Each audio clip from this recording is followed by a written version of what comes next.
আসসালামু আলাইকুম। সিলেটি রান্নাঘর থাকি। আজকে আমি মুরগির মাংস ছোটো ছোটো টুমা রুস্টর মতো রানমু। আপনারা দেখবা, সবে কমেন্ট করবা, আমার লগে থাকুকা।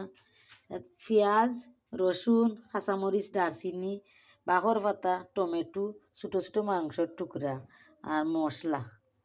এখন আমি গ্যাসও তাওয়া বুয়াই দিছি, চাপি দিলাইলাম। এখন তাওয়া গরম হয়ে গেলে তেল দিলাম। তাওয়া গরম হয়ে গেছে, এখন আমি সয়াবিন তেল দিলাম।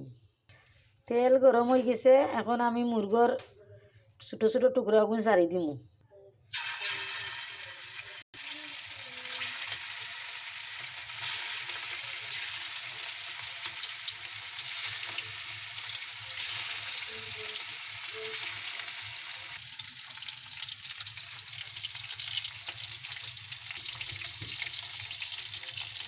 এখন এক সাইড হয়ে গেছে, আমি উল্টাইয়া দিলাম।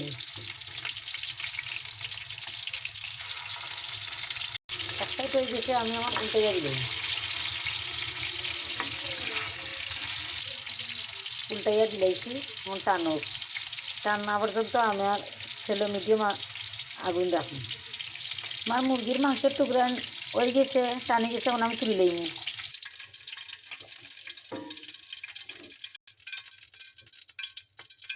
এখন আমি বাগার দিলাম রসুন, দিলাম পেঁয়াজ, মরিচ, দিলাম 3-4 টুকরা দারচিনি, নুন দিলাম স্বাদ মতো। নুন আগে দিলে ইজি যাইব। এখন আমি লাড়মু। এখন বাগার টানি গেছে কি, এখন আমি মরিচ যে তৈছি গুলিয়া এখন দিলাম। বালা করে লাড়িয়া সারিয়া মশলারে মজাই লইম।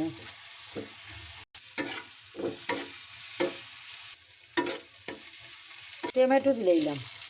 টমেটো দিয়ে একটু লাড়াচাড়া করে লইলাম। বিরান করা মাংসের টুকরাই সারি দিলাম।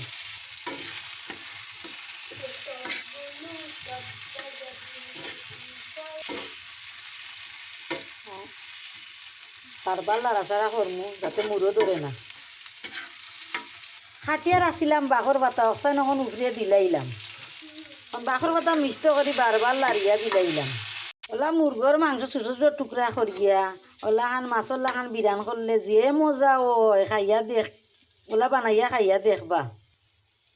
আর সবে বেশি বেশি করে শেয়ার করবা। আর আমি নতুন, আমারে সাবস্ক্রাইব করবা। আর কিলা হয়েছে কমেন্টে জানাইবা। শেষ আমার মাংস বিরান। এখন দেখুন চাই কিলাখান হয়েছে, সবে কমেন্টও জানাইবে আমারে। ওই গেল আমার মাংস বিরান শেষ।